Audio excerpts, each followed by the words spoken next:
May nagtanong sa akin, may utang po kasi ako sa Ola. Nung time po kasi na naningil sila at magbabayad naman po ako, tumawag po sa akin ng isang agent nila at pinagmumura ako at pinagsalitaan ng hindi magaganda. Pero hindi pa po ako overdue noon. Nagbigay lang po sila ng oras hanggang anong oras ako magbabayad that time po. Nakikiusap ako sa agent na kausap ko sa call, pero pinagsisigawan niya ako at pinagmumura at pinagbantaan na may kalalagyan ako. At nagsabi kung taga saang barangay lang daw ako. Kayang-kaya akong puntahan. May binanggit siyang pangalan ng isang lalaki. Nagtitinda daw ng gulay sa kanto namin. Ipapatumba daw po niya ako doon. Dahil sa takot ko, na-depress po ako at hindi lumabas ng bahay. Isang araw naglakas ako ng loob na lumabas ng bahay namin at nagtanong-tanong kung may ganong pangalan nga po sa barangay namin at nagtitinda. Pero wala daw po. Ngayon po, pinagte-text na niya ang mga nasa phone book ko. At ano-ano ang pinagsasabi at sinabi pang may scandal daw kami ng tatay ko kaya dapat daw panoorin. Hindi ko na po alam ang gagawin ko. Sana matulungan niyo po ako. Ayan. Napakawalang yaho nitong Ola na to. So, bago ho natin sagutin itong katanungan po ninyo, ibitahin ko muna sana kayo na pakisuportahan po yung aking mga social media account sa YouTube, Facebook, and TikTok. Okay. Grabe ho kawalang yan itong ano na to.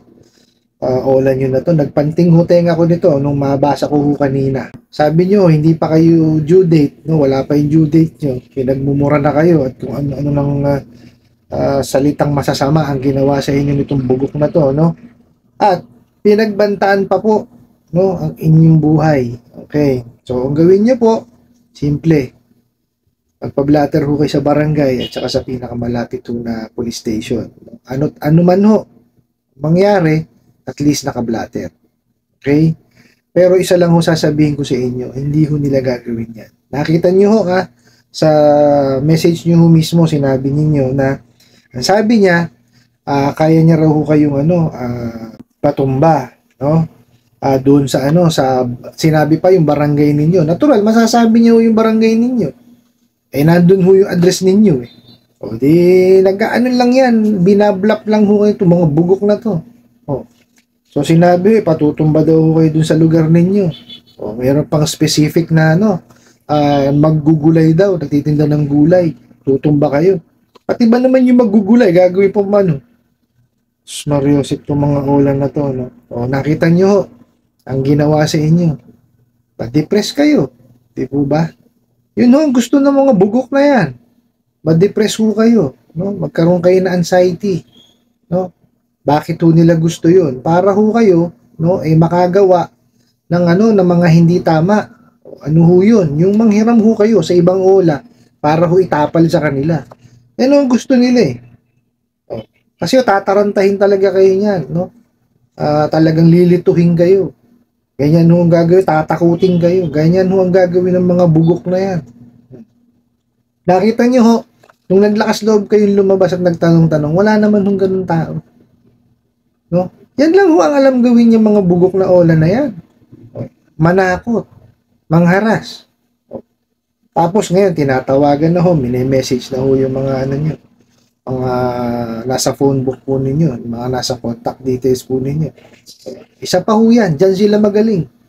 Pati yung mga taong hindi dapat idamay dun sa nahiram ninyo, idadamay niya mga bugok na yan.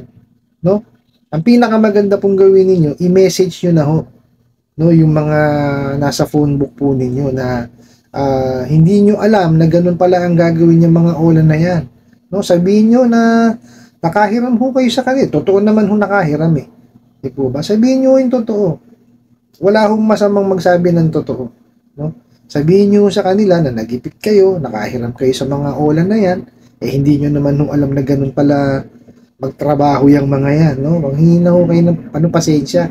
At sabihin nyo na lang sa kanila, no, na kung mayroong mga messages na sinend sa kanila, i-forward ho sa inyo, no, para magamit yung ebidensya, no, para ho pagka nag-file kayo ng complaint sa SEC, no, sa NPC o sa Bangko Sentral ng Pilipinas, may kopya ho kayo. Lagi niyo hong tatandaan, puro pananakot lang ho, no? Ang ginagawa niyang mga ola na yan. Diyan ho sila magaling, no? Nakita nyo nga ho, yung mga ola na na na-revoke. Isang kumpanya ho na may 7 ola, na-revoke na ho yung kanilang lisensya, 'di ba? To operate. Dahil ho sa ganyan mga diskarte. Hindi ko alam kung anong ola to kasi hindi nyo naman ho sinabi. Malay nyo, kasama na sila dun sa na-revoke. Di po ba?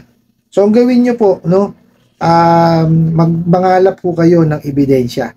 No? Yung pong mga messages na pinadala sa inyo, screenshot nyo po yan. No? Yung mga pinadala po dun sa mga reference ninyo, screenshot nyo rin po yan. No? Tapos po, ito, ipopost ko po yung mga sangay ng gobyerno. Ayan, nasa screen nyo po, na po pwede nyo i-email yung inyong complaint. Okay, i-attach nyo po yung mga ebidensya ninyo, yung mga screenshot ng pananakot at harassment. Okay, pwede po yan sa SEC, sa NPC, ano po, dyan nyo sila i-email, no? Tapos, simultaneously, kung maipapadala nyo po yung inyong SIM card, sa PNP Anti-Cybercrime Group or NBI Cybercrime Division, padala nyo po para matrace po yung kanilang IP or matrace po kung saan galing yung mga mensahe na yan. Ano po? Kasi nasa kanila lang po yung yung technology para matrace yung mga na yan, kung saan po dapat i-trace. Ano po? Tapos kung naka-experience po kayo ng warrant na i-post po yung inyong picture na meron ng halong malisya. For example, sinabi ho scammer alert. Tapos kagaya nung sinasabi nyo rito, meron daw scandal kayo ng tatay nyo. Nakita nyo kawalang yaan yung mga yan? Di ba? Ang daming oras para mag-edit, para mag-fabricate ng video. Kung totoo nga, pero malabo yun dahil matagal na oras ang guguguli nila ron. Hindi ho ganun-ganun yun. Di po ba? Puro kabugukan ho alam nitong mga to So pagka nangyari ho yun, hanap po kayo ng abogado na makakatulong ho sa inyo. Pwede hong pribado, pwede hong sapaw. Sampahan nyo ho ng kasong cyber libel. May kulong ho yun kasi may criminal liability yun Bukod doon sa may kulong, may danyos pa yan. Magpabayad ho kayo sa mga bugok na yan. Ganyan ho ang mga diskarte niyang mga ola na yan. Pero wag ho kayong mag-alala. Lagi lang ho kayong magko-complain. Isu-complain nyo nang i-complain. Nakita nyo ho, yung isang lending company na may 7 ola, na-revoke na ho ang lisensya. Kasi hindi naman ho kara-kara. Kaya, porkit inquiry, nag-file kayo ngayon ng complaint, bukas may resulta, hindi ho ganun yan. Nire-review ho yan, dumadaan ho sa proseso yan. Hindi ho ganyang kadali ang magpa-revoke ng lisensya. Okay? So, ang pinakamaganda ho niyan, magsama-sama ho kayo, ng mga na-abuso nitong mga damuhong ola na ito, mag-file ho kayo ng complaint para humapasara sila at magaya sila dun sa mga kumpanya na tatanggalan na ho ng lisensya. Ano po? Kasi kailangan ho talaga ninyong aksayahan ng panahon yan. Aksyonan nyo po. Hindi ho uubra dyan na magmumukmuk ho kayo sa bahay, magpapaka-depress ho kayo, labanan nyo po, labanan nyo yung depression nyo, tsaka yung anxiety nyo. Kayo lang po din ang makakatulong sa inyo, tsaka po yung mga mahal nyo sa buhay. Pinakamainam ho yan, dapat may pinagsasabihan kayo ng problema ninyo. Hindi lang ho yung kagaya ito, may message nyo po ako. Maraming salamat po sa tiwala nyo sa akin, kasi nagme-message kayo sa akin. Pero pinakamainam po niyan is, maghanap po kayo ng malapit sa inyo. O di kaya yung kasama nyo sa bahay, pamilya nyo po. Sila rin lang po ang makakatulong sa inyo para malampasan nyo yung anxiety na yan, tsaka depression. Kailangan nyo hong labanan, wag nyo hong wag nyo hong kimkimin. Labanan nyo po. Kasi yun lang ho ang paraan para masupil itong mga damuhong ola na to. Wag ho kayong matakot dun sa mga mensahe nila na ididemanda kayo ng estafa, merong pupunta sa bahay ninyo para para gawang kayo ng hindi maganda, no? Padadalang kayo ng ataol, no? Huwag niyo hong paniwalaan 'yan, no? Kasi unang-una ho, nakita niyo ha, doon lang ho sa ataol eh. Oh. Meron ho bang COD na ataol? Oh. Sino hong purinarya ang tatanggap ng COD na ataol? Wala. Oh. Di po ba? Mga kalukuhan yung mga yan eh. Oh. Yung bulaklak siguro po pwede. Oh. May COD niyan. Pero yung ataol, sa laki ho ng halaga nun, walang COD nun. Oh. Mga kalukuhan yung mga hindi marunong talaga mag-isip eh, di ba? May masabi lang. Basta ho sa tingin nyo puro pananakot, no? Eh, wag nyo intindihin yan. Ang pinakamainam ho niyan, mag-concentrate ho kayo doon sa sarili po ninyo na wag kayong magkaroon na anxiety or depression. And then, mag-concentrate kayo sa trabaho ninyo, sa pamilya nyo po. No? Magtrabaho ho kayo kasi para ma-provide nyo po yung pangangailangan ng pamilya ninyo. At the same time, magtabi kayo para mabayaran nyo na yung mga hudas na yan. So, yun lang ho ang kasagutan dyan. Bayaran nyo po. No? Pagka kayo nakaranas ho ng harassment o anuman pong mangwawalang yung mga ola na yan, bayaran nyo na lang po kung ano yung amount due nyo. No? Yung pong yung principal plus interest. Yun na lang ho ang bayaran po ninyo. No? Pero babayaran nyo lang ho siya one time. Isang beses nyo lang babayaran. Total, may reference number naman ho kayo. Bayaran nyo dun sa mga payment channels po nila. One time lang ho. No? Picturean nyo ho yung yung proof of payment or screenshot nyo. Email nyo sila. Bayad na kanyo ho. Oh. Pero for sure yan, mangungulit pa rin yung mga yan. Mag-ano pa rin yan. Manghaharas pa rin yung mga yan. O, that's the time, itabi nyo po yung SIM card, magpalit na kayo ng number. Basta nabayaran nyo na po. Ano po?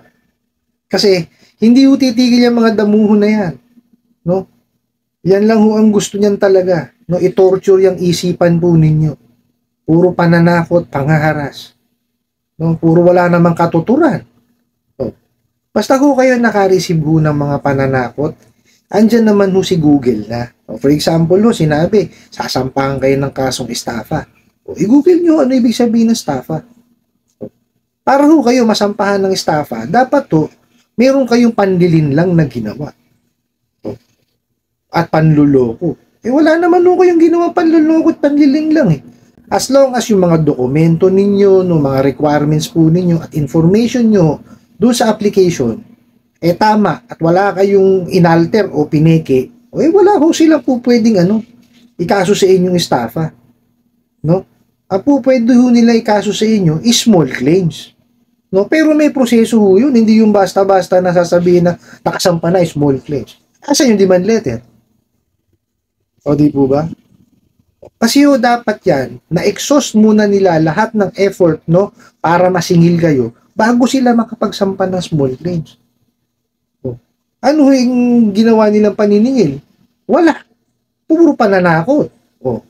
Tapos yung demand letter na isesend sa inyo, kung ano-anong batas ang nakalagay, hindi yung demand letter yun. Ang demand letter from the word itself, nagdi-demand ho sila. No?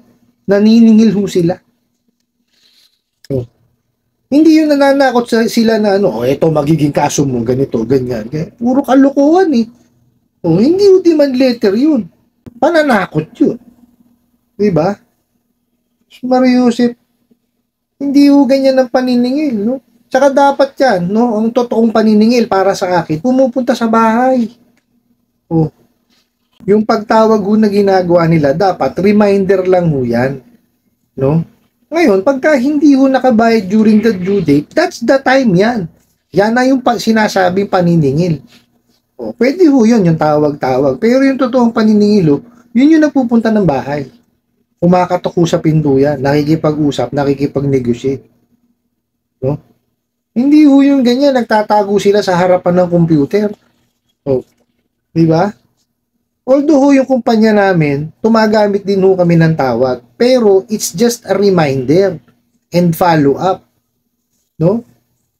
Hindi yung gagawin, mananakot. Hindi ho namin ginagawa yun. Ano ba yan? Horror movie ba yan? Para manakot? Tarantaduhan yan eh. Oh, hindi ho tama yung ganung paniningil. Oh, di ba? Walang alam sa paniningil yung mga damuho na yan. Oh, ang alam lang ng mga yan, manakot. Oh, dapat yan, sa mga yan, no? Sa horror movie, gumagawa kayo ng pelikula kung pananakot lang din ang gusto nyo. Nagkamali kayo ng industriyang pinasok. Basta ho, ito sasabihin ko sa inyo, no? Kung saan natanggap nyo yung mensahe, no? Huwag ko kayong maniwala doon. No? Sasabihin, mayroong nagtitinda ng gulay, patutumba kayo doon. O, nakita nyo ho nangyari sa inyo, di ba? Na-depress lang kayo. Nung lumabas kayo, nakita nyo katotohanan, wala namang ganong pangalan. O, di po ba? Wag ho kayo basta-basta naniniwala sa mga yan, no? Laging yung pakakaingatan, yung mental health nyo po. Importante yan. Kasi yan ho, ang inaatake ng mga damuhong ulan na yan. Puro katarantaduhan ng alam niya. Kung meron ho kayong extra or may panahon naman kayo, pumunta ho kayo sa sa abogado o di kaya sa PAW. Magtanong-tanong ho kayo kasi ang mga abogado lang ho ang makakatulong sa atin diyan, no? Kasi ho sila ho ang diyan, sila ho ang pinag-aralan ho nila yan eh. O di po ba? Ano nila yan? Expert nila yan. O, ako ho maniningil ho ako. No, ako makakapagbigay lang mo ako ng ng advices, no? At saka kahit papaano makakatulong ako para mabawasan po yung inyong pag-iisip, no? Yung inyong anxiety at depression. No, kasi ako sa totoo lang nakakasawa na ho yung yung mga kalokohan nitong mga oil na to eh. No, pasalamat na lang din ho talaga ako at nabawasan na ng 7 ula. Kasi yung 7 ulan na yon, wala nang lisensya yon, no? Kaya lang ho, mabigat talaga, ayan pa rin, nasa pa rin sila. Nasa Play Store pa rin, no? Nasa Google Apps, o kung saang yan, no? At nag-advertise pa nga po sa Facebook, matitindi talaga, makakapal talaga ang muka, no? Sabagay, ini-expect ko na ho yun, kasi nga, nun may lisensya sila, matitigas na ang muka. Lalo ngayon, walang lisensya yung mga yan. Lalong abusado ho yung mga yan, no? Kaya ho kayo, pakakatandaan nyo po, ingatan nyo po yung inyong mental health, no? Yan po ang pinaka-importante kasi yan ang una nilang sinisira, no? Wag ho kayong papayag na sirain nila ang inyong mental health. Ano po? I hope nasagot ko po itong katanungan na to at sana po ay makatulong. Maraming salamat po sa inyong walang sawang pagsuporta at panonood sa aking mga videos. Maraming salamat po sa inyong pag-like, pag-share, pag-comment at pagtatanong. And kunin ko na rin po itong opportunity na to para imbitahan kayo na pakisuportahan po yung aking mga social media account sa YouTube, Facebook, and TikTok. Hanggang sa muli po, yun lang.